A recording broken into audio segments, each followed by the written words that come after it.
What's up, guys? Welcome back to Nerd Media, and today I've got a slightly different video for you guys than what I'd normally make in this type of video. I normally make reactions like this, but today I have a review for my extended review for Ant-Man and the Wasp: Quantiumania, while also giving you a breakdown and explanation on the post-credit scenes and what I think they mean, and an overall maybe answering some questions about the movie too, and just talking about why I think the movie's getting overhated, and some of the things I loved about the movie and some of the things I didn't really like. So without further ado, let's get into my review for Ant-Man and the Wasp: Quantumania. So Ant-Man and the Wasp: Quantumania is a movie that a lot of people in the Marvel fandom are divided on. Me personally, I'm more on the side of where the audience score is on Rotten Tomatoes, which is an 88%, 84% or something. Whereas the critics score is 47, which it's tied. Ant-Man right now is tied for the lowest MCU score, tied with Eternals, which I feel like both of these films are being overhated by the critics because I personally really liked Eternals, and I personally really like this movie too. It's not amazing, it's not the greatest Marvel movie, but it's also not the worst, which is why I probably give it about a 6.5 out of 10. But in this video, like I said earlier, I'm going to be getting into my pros and cons. So I'll get into my pros now and then head into the cons. And then I'll give my overall mini thoughts on the film. And then I'll go into the post-credit scenes, mainly talking about the second one because the second one is amazing. But yeah, so the first pro of this movie is obviously Kang the Conqueror. I loved him in this movie. He was probably my favorite character right now that's actually tied between either him or Cassie, and I'll get into why it would be Cassie in a little bit. But Kang is just he was absolutely amazing in this movie, and I loved him. It was a great they set him up in a great way for Kang Dynasty and Secret Wars, but there's some cons to that I'll get into later. But overall, Kang was a great villain. I do think how he kind of got defeated, quote unquote defeated in a way, is just kind of silly. But you know, overall, he was a great villain, and Jonathan Majors is absolutely amazing as Kang. But getting into why I actually would put Cassie against Kang for my favorite character of this movie, I just liked her character a lot. Her dynamic with Scott was amazing, and just I do think that her some of her dialogue was a bit weird, and just she's a great actress, but I feel like they just gave her a bad script, and some of her lines were just bad. But I did really love her character, and I just kind of yeah, I loved her character in this movie, and I really hope that we don't have to wait till an Ant-Man 4 in 4 or 5 years to see her again. I hope that we get to see her in Kang Dynasty or Secret Wars, because again, I love her character, and I just can't wait to see her more. I don't think she's going to be in Young Avengers, because I don't even think Marvel has plans for Young Avengers right now. But, you know, still, I mean, I just want to see her more in the MCU after this movie. And another thing that I really did like about this movie was obviously Paul Rudd, Scott Lang was amazing. His acting was great. He got more serious moments in this movie too. There's that one part where he's Giant Man and he's yelling at Kang, which is more of an angry Scott Lang, and I really want to see that more as we head into Kang Dynasty and stuff. I mean, yeah, I mean, I want to see Scott a little bit angry more because we've always seen him happy and joyful. It would be kind of nice to see him get angry and pissed off at somebody, which is what we kind of got to see in this movie, and it was really cool. Overall, though, I do think that this movie has a little bit more problems than it does actually good things about the movie. This movie's great. Well, no, I take that back. It's a very good. It's not in the great or amazing category yet, but maybe upon rewatch in the future it'll be there. But I'm not sure because I've grown to appreciate the two Ant-Man movies after rewatching them just recently.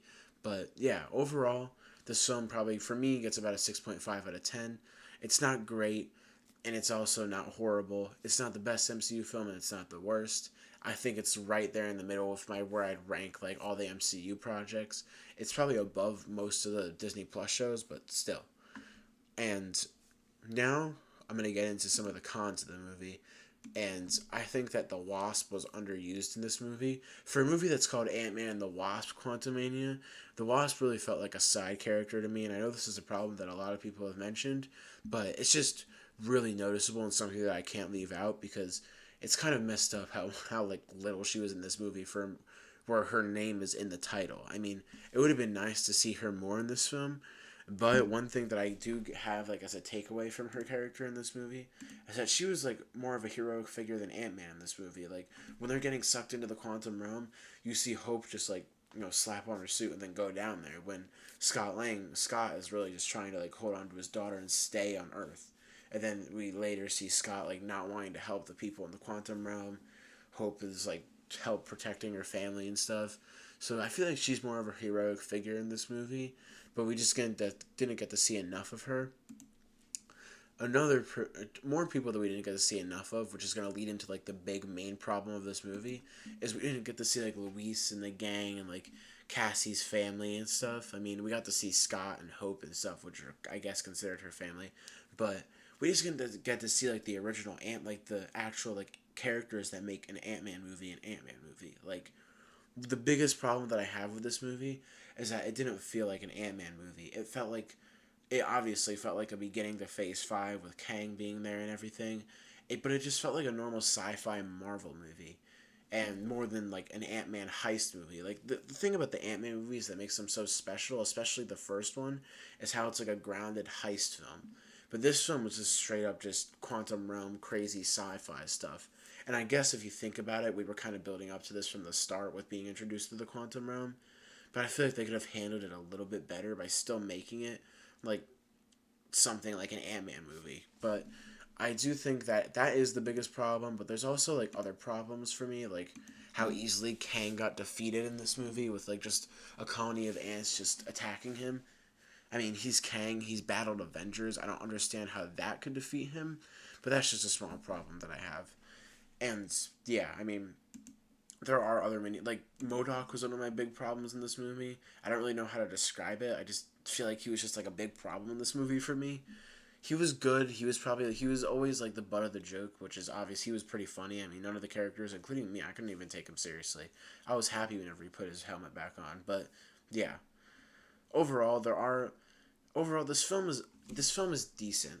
I will say this film is decent, but overall, there are a little bit more cons that. Well, I mean, there aren't more cons than pros, but the cons are bigger. Like they're like bigger in scale and like how it affects the movie and stuff. But I'm gonna move on and get into the post credit scenes. So, spoiler warning. I already put a spoiler warning at the beginning, but spoiler warning now. If you guys have not seen the movie, or if you just don't want to see the post credit scenes, just click off the video because I'm about to talk about the first post credit scene.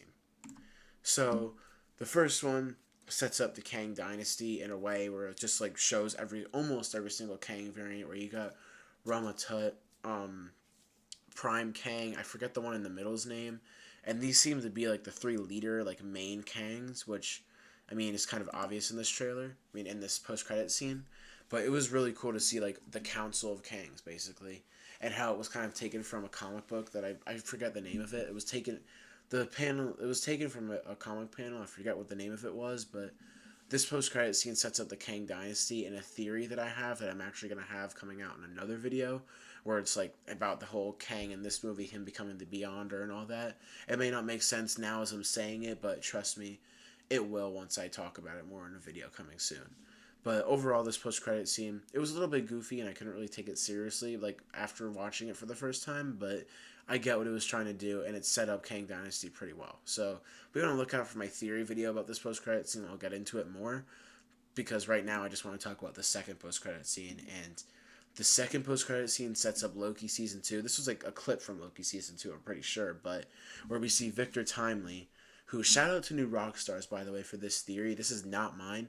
I'm just taking it because I love it so much. It's Victor Timely is actually He Who Remains, and the machine that he's showing everybody in the audience is actually like how they create the TVA and the timekeepers and stuff.